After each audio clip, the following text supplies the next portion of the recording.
Helo a chroeso. Hello and welcome back to Ceredigion Cottage Diary. So we're here filming this on the last day of August, and it's that time again for our autumn book video. This is one of our favourite types of video to read. We just love discussing our books, and this autumn is no exception. We have a whole stack that we want to share with you that we've bought especially for our autumn reading. So we're just going to get straight into it. Yeah, so I'll go first. So my first book is called The Cornish Witch by Elena Collins. You may recognise the name if you've watched one of our book videos before, because I did recommend her book The Witch's Tree to you. I'm not sure, I think it was for a spring book recommendation. And I really like the sound of this. So it's great for this time of year because the action starts on September the 4th. So just in a couple of days' time. And as the name would suggest, it's set in Cornwall. It's a dual time novel as The Witch's Tree was. And it sounds right up my street anyway. So in the present time, it's about a young woman that goes to Cornwall, and things in the village that she's staying just don't seem right. And also she keeps hearing about this story of a witch from the village from the 17th century. And that's kind of all I know about that. And then there's also the time period from the 1600s, from the 17th century, about a woman and her daughter, and the fact they don't have a husband and there isn't a father or any sort of male figure to look after them. And then, of course, as did happen when tragedy strikes in a village, quite often the people to be blamed for that were women on their own. So it sounds really interesting, and I really like her writing because she really creates very, very good worlds for you to step into. Her description of place is excellent, and in the last book that I read, the cottage itself was a character in itself. So I'm hoping that she really does a good job of taking you instantly to Cornwall, because I think it would be lovely to go and visit Cornwall in September, wouldn't it? Yeah, absolutely. I remember after your recommendation, I went and read your copy of The Witch's Tree, and I loved her writing style. Completely fell in love with her descriptions of place, and they were just so vivid. It really helps so that you can visualise things properly. Makes things a lot more entertaining. And they were likeable characters as well. So sometimes people write characters and you think, well, actually I don't care what happens to anyone in it. But I really warmed to her characters, so I'm hoping the same will be of this one. And the next is one of mine. So this is a modern retelling of Circe.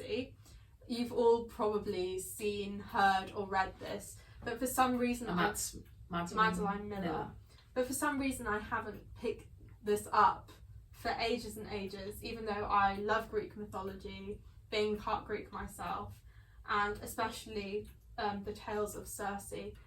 She is my favourite Greek goddess. I love all of her associations with the moon, with witchcraft and potions. Just a really interesting figure in Greek mythology.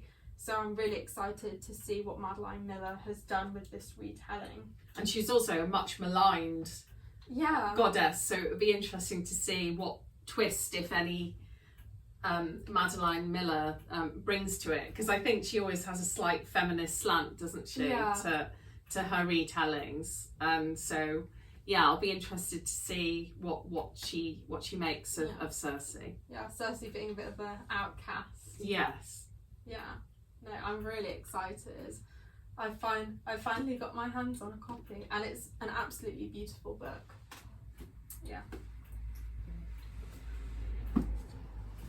So the next book that I'm going to mention is The Haunting of Hecate Cavendish by Paula Braxton. And again, surprise, surprise, it's another Paula Braxton. I think every book video we've done has Yeah, we're in love. has contained a Paula Braxton. I really do like her writing. Yeah, this sounds lovely. So already she's confident that it's going to do well because this has already got on the cover book 1. So it's planning to be a series. So in some ways it's I do like to read seasonally, and it's interesting that I'm deciding to read this now because from looking at it, it starts in the spring.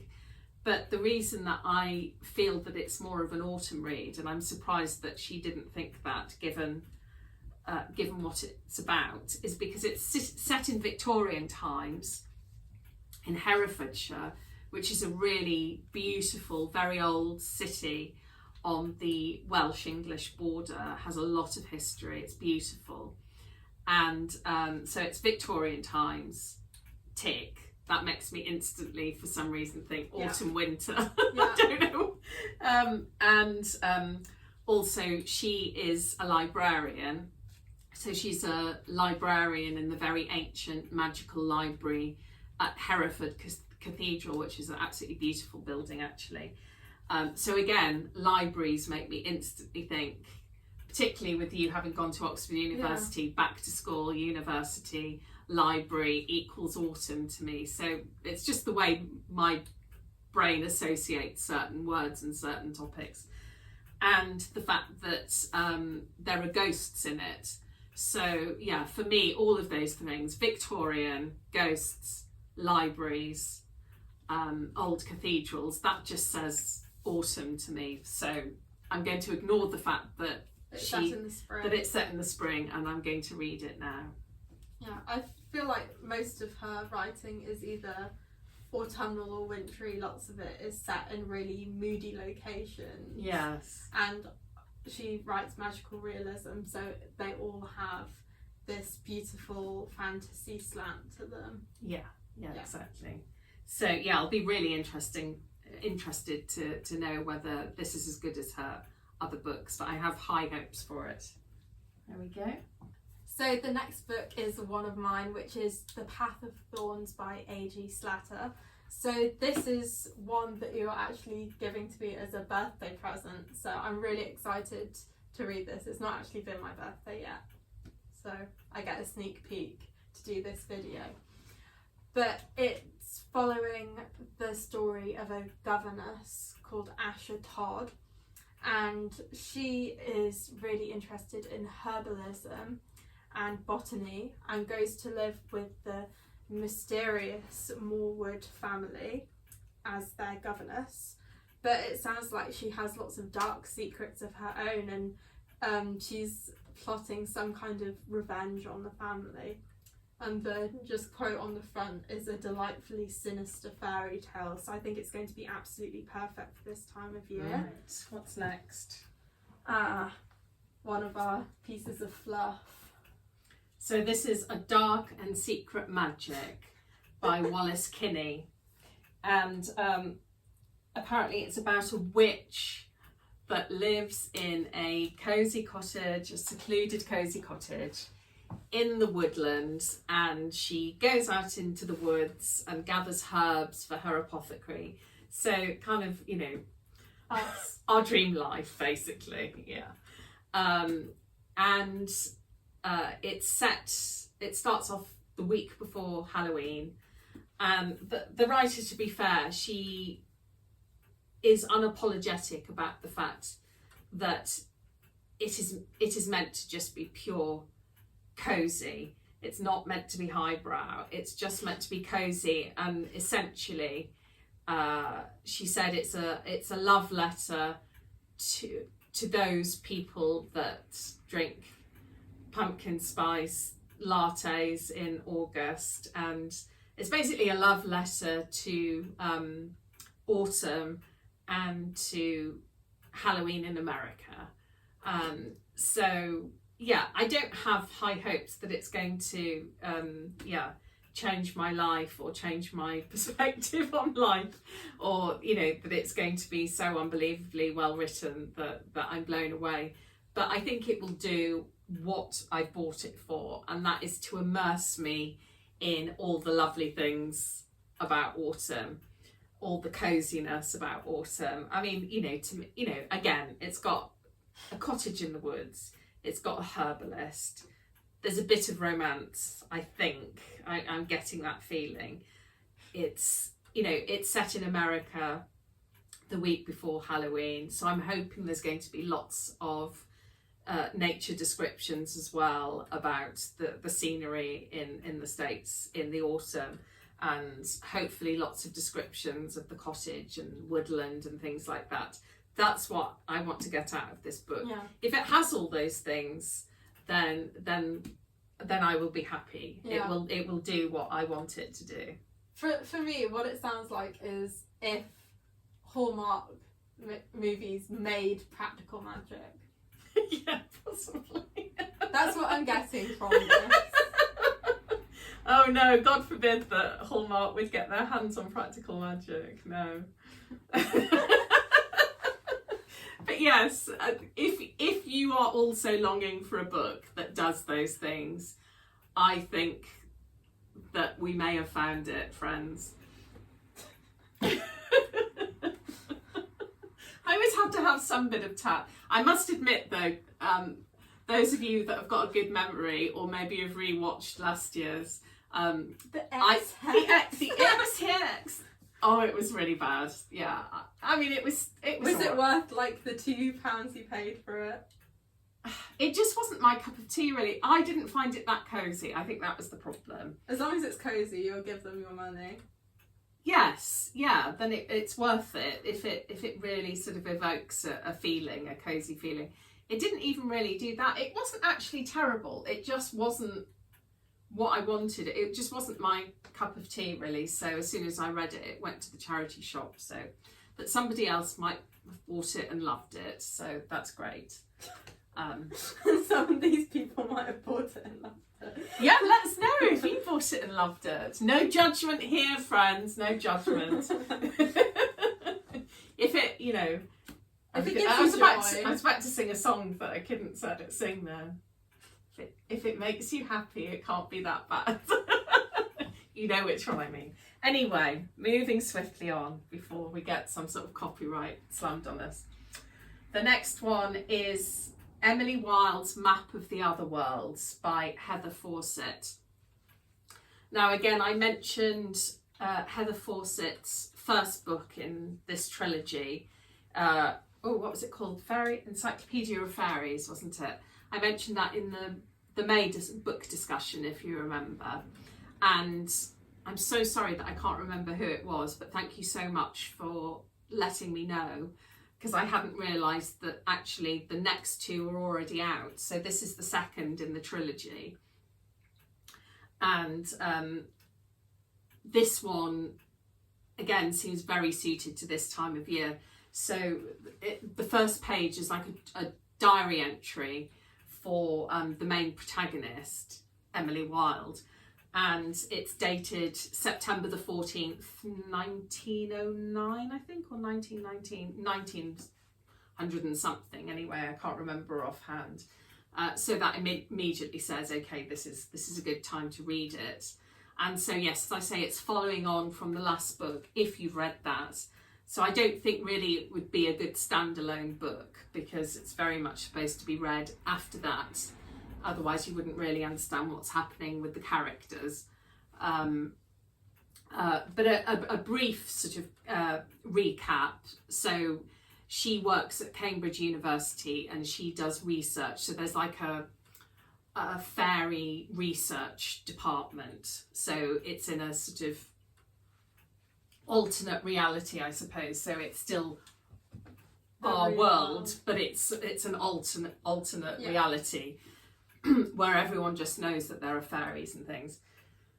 And so it's her mission to write an encyclopedia of the fairies. So she goes to different countries throughout the world and tries to engage with them and research them, tries to find out all the information she can on them, their customs and things like that, their beliefs, etc. So the first one was set in the winter, and this one now, as I say, starts September the 14th, so perfect for now. and initially the action is set in Cambridge, which again, a university city, very Back to old school. university city, so I would associate that with autumn anyway in my head. So yes, it's fairies, magic, a bit of romance, set in autumn. As I said, it initially starts off in Cambridge, so I'm hoping there will be some nice descriptions of Cambridge because it is a beautiful city. I don't know if there will be, but I'm hoping. And then it moves on to the Austrian Alps. So yeah, I think this would be a really good read. And of course, it's set in Edwardian times, so that's also a nice other element to it. So yeah, I'm very much looking forward to this, and thank you so much. You know who you are, whoever kindly commented on the last video and let me know that her other 2 books in the trilogy have come out. I'm very grateful. Thank you, friend. Yeah, I still haven't read the first book, so I'm really excited. I haven't heard you talk about exactly what it's about. So I'm No, you even weren't more- here, were No. you, in May when I was talking about it? Yeah, read the first one, maybe in the winter actually, because it's a winter read. Excellent. So another one of mine. So this isn't the translation that I would recommend, but I just wanted to have something to show for now.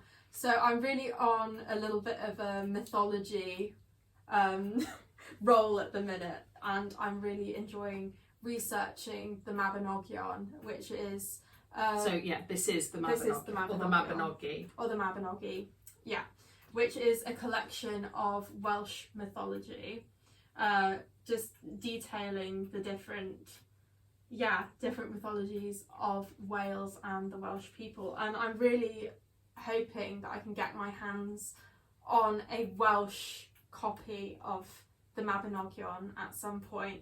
I'm really trying to track one down, but it's proving really difficult. Or the Mabinogi. Or the Mabinogi. So, the difference between the Mabinogion and the Mabinogi. So, the Mabinogi is a collection of 4 branches or 4 kind of smaller texts which detail, they kind of link up a period of Welsh history.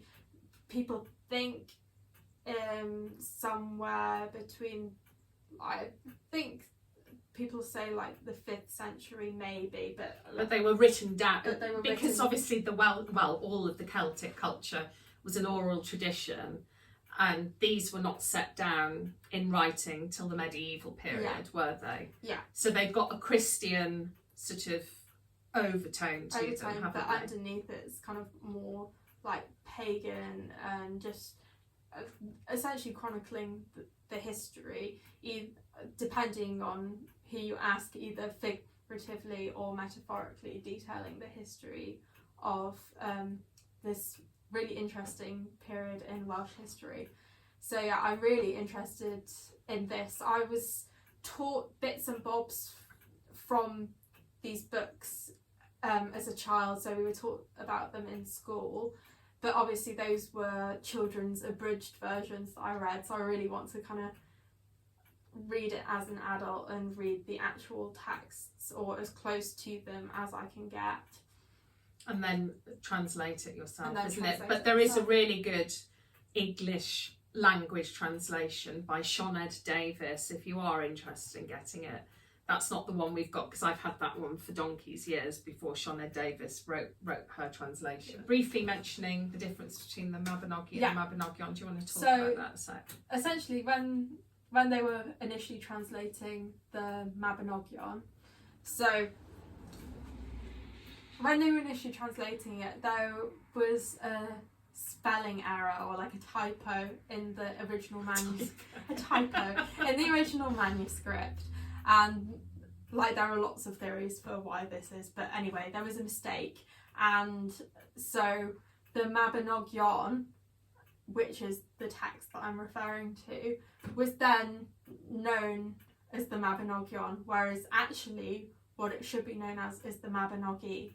So the Mabinogi is a collection of 4 books or branches, Cymhenion, which chronicle the history of the Welsh people. And the Mabinogi is already a plural. Is because, already a plural. you know, some people had thought, oh, well, Mabinogion means it's the plural of all the stories, all the branches all the together. But it's already a plural, Yeah. isn't it? So Yeah. now Welsh people use the term Mabinogion to refer to, quite often in a volume like that, you'll have the official Mabinogi, the 4 branches. Which came from a single book. And then they'll add in other stories which feed into the mythology within the Mabinogi, but aren't actually part of that book. They were written down separately. So, for example, the story of Ceridwen and Taliesin and those kind of characters that are referenced in the 4 branches but aren't actually part of that book. So yeah, I'm hoping to eventually read both, all of them. Give me all of it In Welsh. in Welsh. Yeah. In Welsh. But Anyway, we've geeked out enough out about enough, that.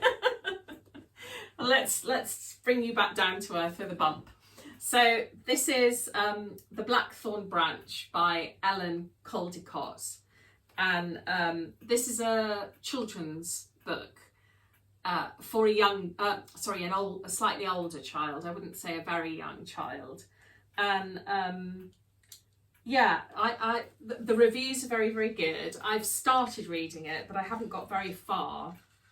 It's set in Wales, which I always like, but it hasn't gone down the... What I like about it, it's magical realism, as most everything, novels. actually.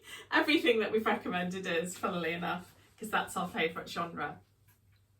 But what I actually quite like about this is usually, if people are writing magical realism, and to be honest, they are the ones that I like best, then they set them in very aesthetic things. So a beautiful, ancient, cosy cottage, or a castle, do you know what I mean? Or a library, an old library, etc., etc. Even though it's not a fantasy world, they set it in the most appropriate setting. Yes, yeah, which definitely adds something to it, because I do love reading descriptions of lovely places.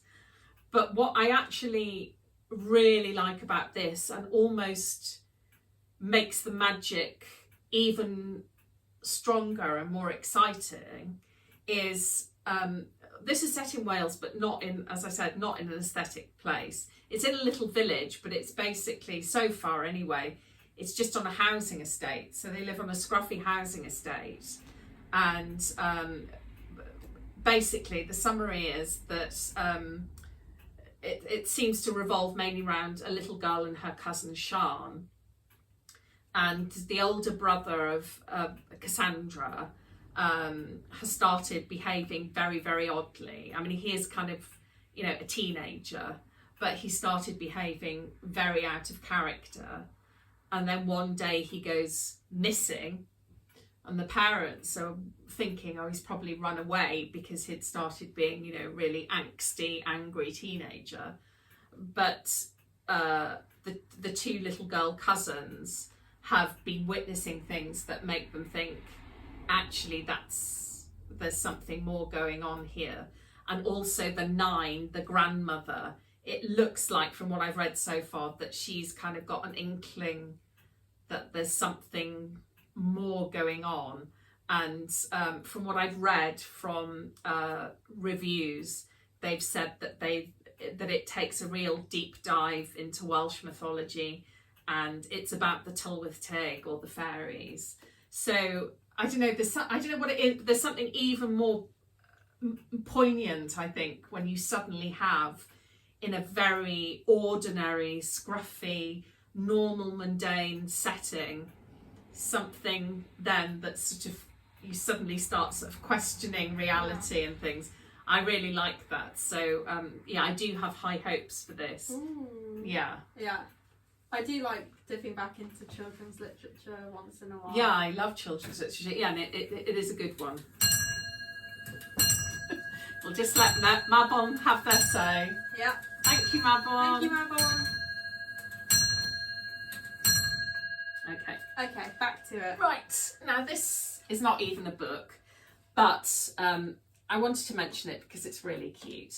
So this is my diary for next year, for 2026. So it's the Country Wisdom Folklore 2026 diary, and we'll show you a close-up later. The illustrations are lovely. What I love about this, I mean, it might not be applicable for you if you live outside of the UK, but so it's got all the sort of the old festivals, it's got the moon phases, and got lots of really interesting folklore from around the British Isles. So different sort of celebrations and quirky little festivals that tiny little villages around the country have got on and things. So it's just really, really cosy, and it's lovely to dip into, you know, each week and see what they've got down, and what lovely, you know, what obscure quirky little festival, or you know, little day, or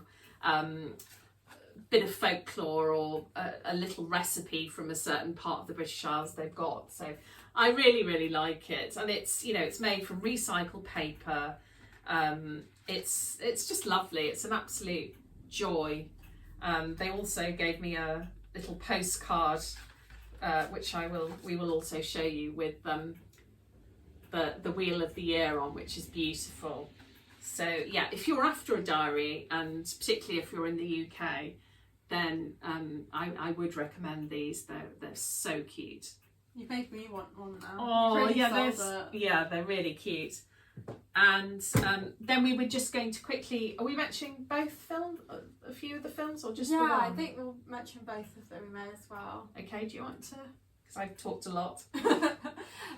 So there are a couple of films that we wanted to recommend.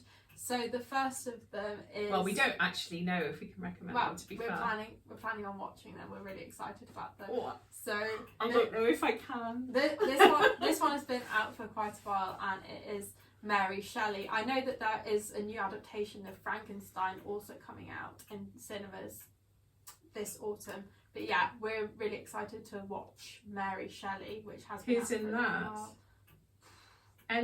Is it Ellie Goulding? No, that's a singer. I don't do actors. I don't know. We'll show you. We will show you the cover of the DVD, and you'll probably know the name of the actress. Yeah. But yes, it's about her life, isn't it? Yeah, it's about the life of Mary Shelley.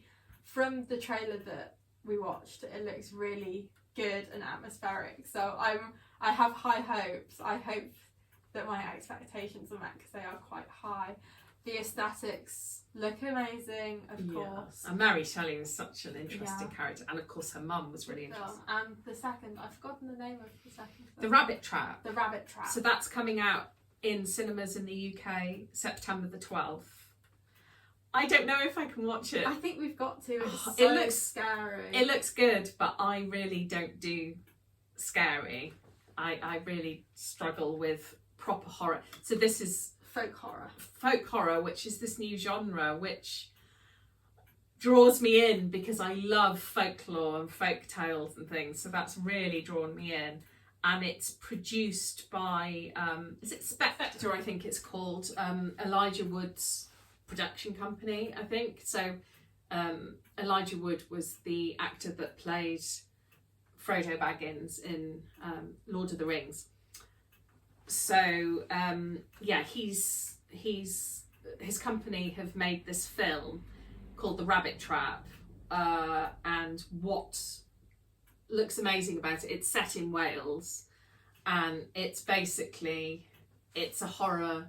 folk horror movie about the Tylwyth Teg, the fair folk of Wales. And again, as I think I spoke about in my May book talk about the Tylwyth Teg, they were not these benign, sweet little flying creatures. There was throughout history, the Irish and the Welsh have a very different idea of what the fair folk are like. And indeed in Wales and Ireland, if something in England and most of Scotland, throughout history, if something went wrong, they would blame witches, whereas in Wales and Ireland, if something went wrong, they would assume that it was the fair folk. So anyway, it looks really scary, but also really good. I mean, actually, the reviews I've read have been very mixed. It doesn't seem to have gone down brilliantly, but it looks really good. I just don't know if I'm going to be brave enough to go to the cinema and watch it. And then Daisy will be going off to uni again a couple of weeks after that. I don't know if I'll have to sleep. You'll have time to get over it. I don't know if I'll have time to get over it, yeah. But yeah, check it out if you haven't seen it, because it does look very interesting. And if you can handle a bit of horror, you know, it's not Nightmare on Elm Street type horror, but in some ways it's worse. Well, because again, it's got that more magical realism. You know, do you know what I mean? It's got, it's really, it does look very, it's our cup of tea, I think, but I don't know if I'm brave enough. Let us know if you've seen the trailer, if you're planning to go, and if you go, please let us know if you enjoyed it. Reassure and persuade. Yeah, if you managed to sleep. So, yeah. Please, I want to go see it. Right, so I think that's everything for this video. Yeah, I think so. So we've got through quite a few books. Yeah, as always, please let us know if you decide to read any of them, if you've already read any of them, and if you think that they're good. And yeah, please double check if you're subscribed, and tick the bell notification, because the numbers of our subscribers watching our videos has, I mean, gone down massively by, you know, thousands basically. Yeah. So, and I know that some people have said to us repeatedly that they keep getting unsubscribed or that they're not receiving notifications. So yeah, lots of people that normally comment on every time on videos have stopped. So I don't know if it's that, you know, they just didn't have anything to say, or that you've been unsubscribed or something. So yes, please check. Yeah, please check regularly that you are, if you enjoy these and don't want to miss any of them. Anyway, we hope you've enjoyed them. And please chat to us, like if you have any autumn book recommendations. Of your own. Oh my goodness, not that I can afford any more books. But you guys have amazing taste. Yeah, so, amazing taste. So yeah, we will look into them. And if we we will do it next year. If we manage to get through this pile, we will definitely think about picking some of them up. Absolutely, or maybe for next year. Maybe for next year, but yes. Anyway, have a lovely autumn, friends, and we'll speak to you again very soon. Bye. Bye for now.